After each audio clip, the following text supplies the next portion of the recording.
ChessDiagnostic. Hello everybody, welcome to ChessDiagnostic. I just wanted to make another video today to kind of be your guide through one of my favorite games in my favorite chess game series. So this is an Alekhine game that he played during a Simul in 1913 against an amateur. And of course it's an amazing game. Mate in 30 is kind of the joke.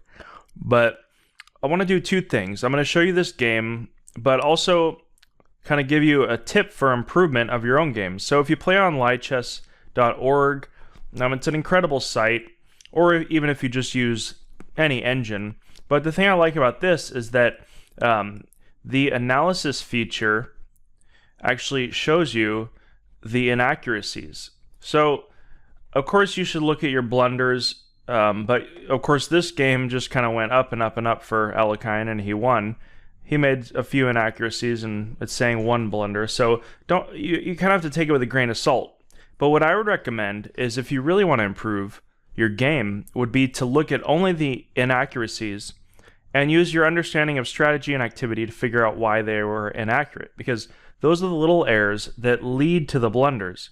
So if you can learn what you're playing inaccurately, then you can kind of learn why you're leading or why you're getting into positions that lead to mistakes and blunders. So it's actually more helpful to look at those inaccuracies. I just want to make that point. So let's start here. d4, d5, knight to f3, knight to c6. So a somewhat unstandard opening. I guess it's the Chigorin defense. Now, of course, the problem with this knight here is that it blocks the c-pawn, and especially if he's going to play e6, now this light square bishop is sentenced to death, basically. So here we get the first inaccuracy by black. D takes c4. It's suggesting knight to f6. So you don't have to look at the whole line, but this process will really improve your game. It did to me and some of my friends and a student as well. So if you play pawn takes pawn, what are you doing here? You're basically releasing tension. You're ceding the center, and you're not developing a piece. So of course, knight to f6 makes a lot more sense. All right, so he played d takes c4, e3. Now Alekhine's got his pawn back with bishop takes c4. He's going to castle, and he has a great position. So bishop to b4, castle. Now the bishop takes the knight, just giving away a bishop for a knight, as well as strengthening white's center. It's okay otherwise. Castle, queen to c2, knight to e7, bishop to a3, and now we see c6. So another inaccuracy. What should he have played? Of course, b6 would have been better, because now this light square bishop has the powerful diagonal. If you understand activity, this will make perfect sense to you, and you just need to look at the inaccuracy, figure out why it's an inaccuracy based on your understanding, and then just remember it. And this process will eventually lead you to choosing better moves. Alright, so he played c6, of course cramping his own position for no reason.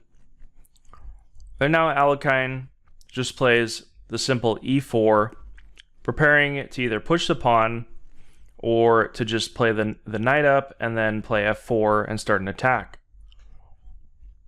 As you can see, everything's pretty simple here. h6, rook from a to d1. Okay, so now bishop to d7. You can see the problem of that light square bishop that could have been solved with b6. Knight to e5, rook to e8. Okay, so actually the computer's saying rook to e8 was an inaccuracy, and he should have played the bishop back. Now, at this point, he's having almost a lost position, and it's all because he didn't play b6. So this is why I'm suggesting you study the inaccurate variations that are played, because you'll look at a game later and say, well, I blundered here, so I just missed it. Well, no, you played inaccurately, which led to a worse position, and you really had nothing to do, and your opponent just crushed you. And that's what happens. So bishop to c8, of course, was better because you can see that the light square bishop of white of Alekhine is starting to pressure e6 and f7, as well as this knight's cutting in. So he really wants to keep the rook here, otherwise this pawn becomes very vulnerable.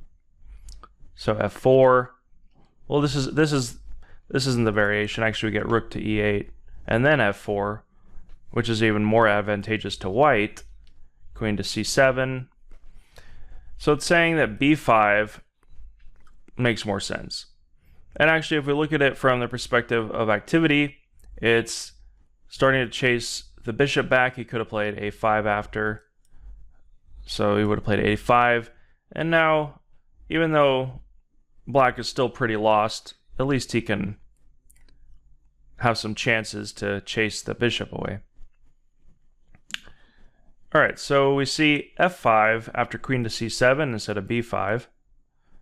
Starting an attack and putting pressure on this pawn. Now notice if the rook was here, it would actually be fine. He could possibly take.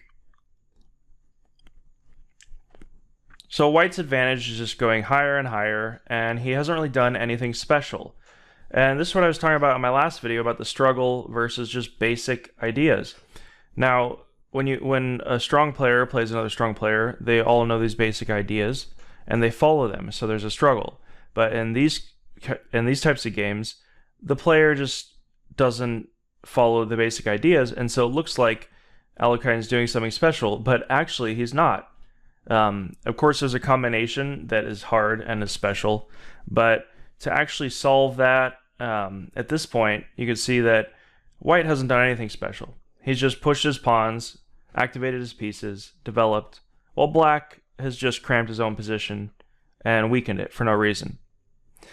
So from this point, there's actually a sacrifice if you want to calculate it. And it's, of course, knight takes f7, very thematic.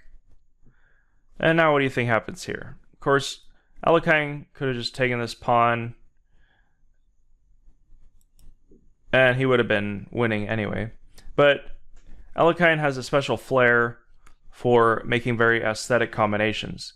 So actually he pushes e5, and if we just count the pieces, the rook, this knight, this bishop, and this rook, as well as the queen, are really worthless in this attack, while white has a bishop bearing down, a rook on the f-file, and another one to reinforce just in case, and his queen can swoop in pretty quickly. So black's king is just completely outnumbered, and he tries to free himself with the knight back. Actually, it's saying knight from f to d5 would have been better, but all the variations are losing. So after the knight moves back, which of course is a move back, reducing his activity, and actually making white's attack even easier. So Alekhine just brings his bishop forward, reducing the activity of the queen, and now he starts an idea to bring his queen over.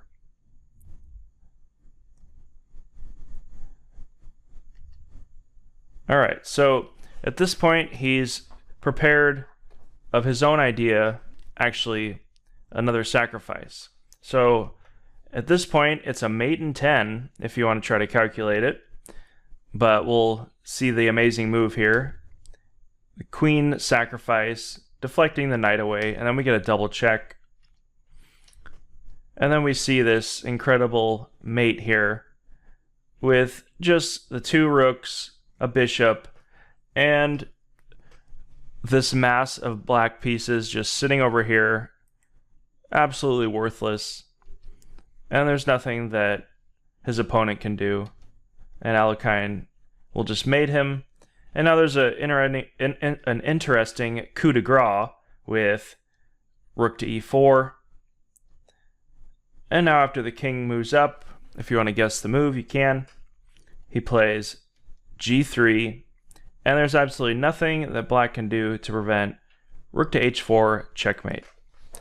Now, this is one of my favorite games just because of the clarity, as well as the multiple inaccuracies by black that would otherwise go unnoticed, because it looks like he just played passively and got completely crushed, but when you analyze it further, you can see what happened.